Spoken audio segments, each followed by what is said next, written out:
ተወዳጇ የቀድሞ ድምፃዊት አሁን ደግሞ በመንፈሳዊ ሕይወቷ ጠንክራ የኦርቶዶክስ ተዋሕዶ መዝሙር ዘማሪ የሆነችው ዘማሪት አቦነሽ አድነው በጠና መታመሟንና የኢትዮጵያ ሕዝብ ጸሎት እንደሚያሻት ልጇ በቲክቶክ ገጿ ላይ አጋርታናለች።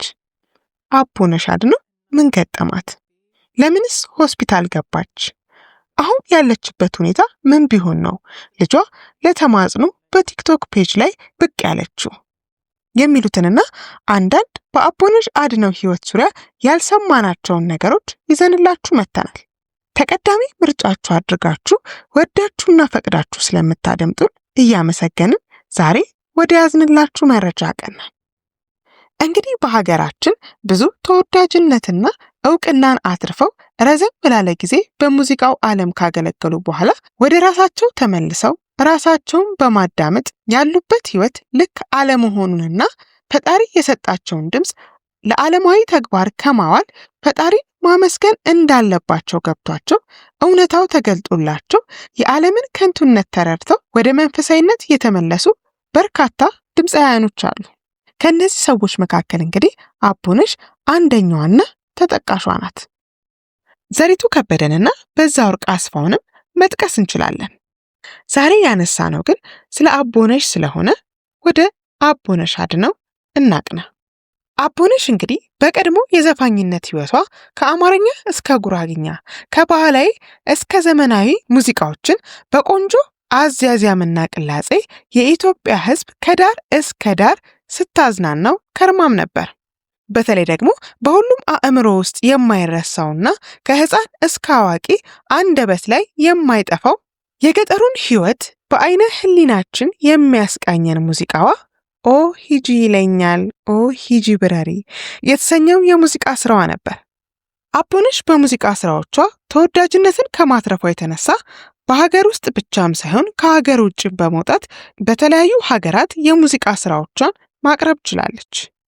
ኑሯን በሀገር አሜሪካን በማድረግ ረዘም ላሉ ዓመታትን ቆይታለች። ትዳር መስርታም ልጆችን አፍርታለች። ተቀዳሚ ምርጫችሁ አድርጋችሁ ወዳችሁና ፈቅዳችሁ ስለምታደምጡን እያመሰገንን ወደ ያዝንላችሁ መረጃ አቀናን። ነገር ግን አቦነሽ ኑሯን ወደ ሀገረ አሜሪካን ብታደርግም የተሻለ ገንዘብ ማግኘት ብትችልም ቤትና መኪና ብትገዛ ሀብት ቢትረፈረፍላትም ደስታዋን ግን ማግኘት አልቻለችም ነበር። ሁሌም ሰላም የሚነሳት ነገር ነበር።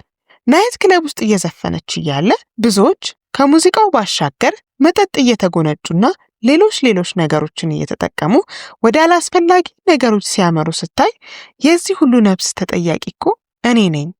ምክንያቱም እኔ እዚህ ቆሜ ባልዘፍን ኑሮ ይህ ሁሉ ሰው እዚህ ቤት አይመጣም ነበር በማለት ናይት ክለብ በመስፈኗ በጣም ትጸጸት ነበር። ነገር ግን ይህንን ውሳኔ ለመወሰን ለአቦነሽ ቀላል አልነበረ።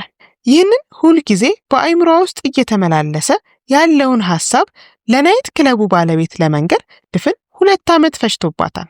በወቅቱ በዛ ናይት ክለብ ውስጥ ዘፋኝ የነበረችው እሷ ብቻ ነበረች። እናም ማቆም እፈልጋለሁ ማለት ቀላል አልሆነላትም ነበር።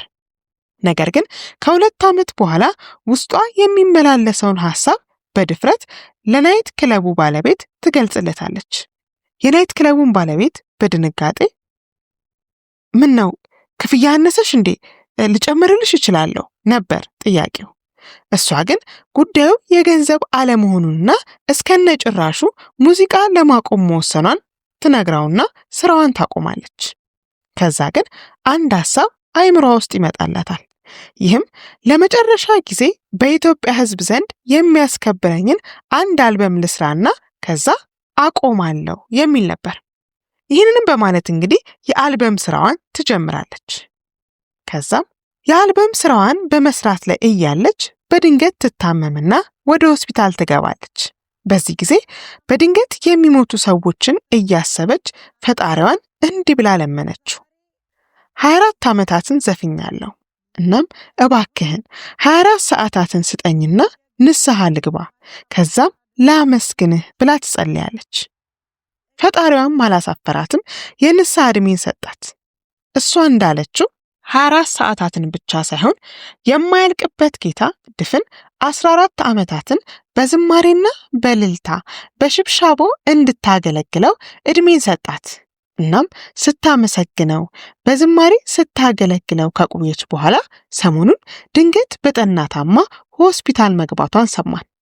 ልጇም በቲክቶክ ገጽ ላይ ብቅ ብላ ሲቃ እየተናነቃት እናቷ በጠና መታመሟንና ወደ መንፈሳዊ ሕይወት ከመጣች በኋላ እጅግ በጣም ብዙ ፈተናዎች እየገጠሟት መሆኑንና የኢትዮጵያ ሕዝብ ጸሎት እንደሚያስፈልጋት ለሷ ማበረታቻ መሆኑን ገልጻ የእናንተን ፍቅርና አክብሮት ማግኘቷ ለሷ ትልቅ ብርታት ነው። እናም እባካችሁ እናቴን አበርቷት፣ በጸሎት አግዟት ብላለች። እናቴ ታማብኛለች እና በልቤ እናንተን እንድነግራችሁ ስለሚሰማኝ ነው እዚህ ላይ የገባሁት። ወደ እግዚአብሔር ስለመጣች ብዙ ፈተና አልፋለች። አሁንም ብዙ ፈተና ላይ ናት። ግን የእናንተ የእግዚአብሔር ኃይል ይበልጣል። የእናንተ ፍቅር ስትሮንግ እንድትሆን ስለሚያረጋት ጸልዩላት። ፖስት የምታረጉላትም ታጋርጉላት፣ ያጽናናታል። እናንተን በጣም ነው የምትወደው።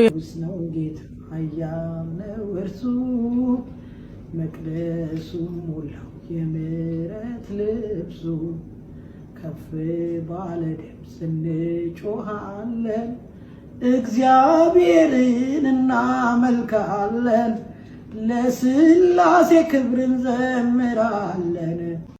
ተቀዳሚ ምርጫችሁ አድርጋችሁ ወዳችሁና ፈቅዳችሁ ስለምታደምጡን እያመሰገንን ወደ ያዝንላችሁ መረጃ ቀና። አቦነሽ እንግዲህ ከመዝሙሩ ባሻገር በቲክቶክ ገጽ ላይ ላይቭ እየገባች ለተለያዩ ወጣቶች እሷ ካሳለፈችበት ውጣ ውረድ አንጻር በመንፈሳዊ ሕይወታቸው እንዴት መጠንከር እንዳለባቸው ከራሷ ልምድ በመነሳት የተለያዩ ምክሮችን ትለግስም ነበር። በዚህ በጎ ምግባሯ የሚያውቋትና የሚወዷት እንዲሁም የሚያደንቋት በአንድ ወቅት ስትጠፋ ተጨንቀው የተለያዩ መልእክቶችን ልከውላትም ነበር። እሷም እነኚህን መልእክቶች በማየት ለተጨነቁትና ሐሳብ ለገባቸው ወዳጆቿና አድናቂዎቿ አባቷ አርፎ ለቅሶ ገጥሟት ወደ ሀገር ቤት ሄዳ እንደሆነ የጠፋችባቸው ገልጻላቸው ነበር። አሁን ግን ከፍተኛ የሆነ የጤና እክል ገጥሟት በሆስፒታል ውስጥ የሕክምና እርዳታ እየተደረገላት ትገኛለች። የልጇን መልእክት የሰሙ ኢትዮጵያውያኖች በሙሉ እንደየእምነታቸው በጸሎት ከጎኗ መቆማቸውን እየገለጹላት ይገኛሉ።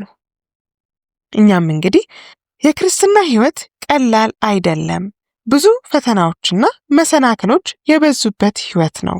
ነገር ግን የመረጥሹና ያመንሹ የተረዳሹና እንዲሁም ያመሰገንሹና ያገለገልሹ አምላክሽ ጨርሶ ምሮሽ በሰላም ለቤትሽ ያብቃሽ፣ ዳግም እንድታመሰግኙና እንድታገለግዩ ይርዳሽ ለማለት እንወዳለን።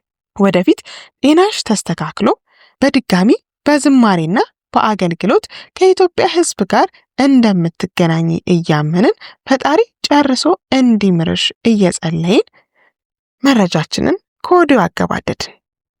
መልካም ጊዜ፣ ቸር ያሰማን።